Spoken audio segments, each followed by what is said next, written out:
అందరికీ నమస్కారం. మన భారతదేశంలో యోగా, ధ్యానం ఇక్కడ ప్రారంభమైనయి.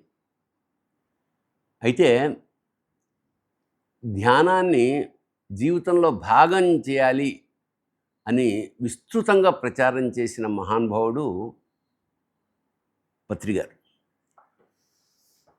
సుభాష్ పత్రి ఆయన పేరు. పత్రి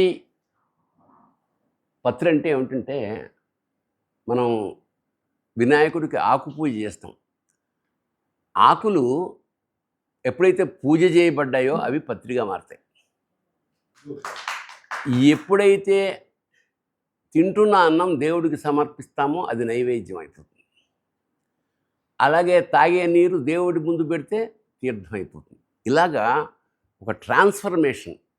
మామూలు మనిషి ధ్యానం చేయడం వల్ల ఒక యోగిగా మారతాడు. అది ఆయన ఫిలాసఫీ.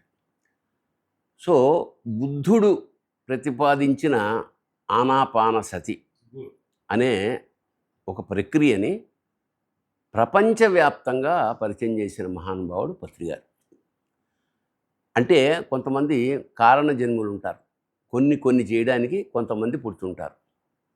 హైందవ ధర్మాన్ని పునరుద్ధరించి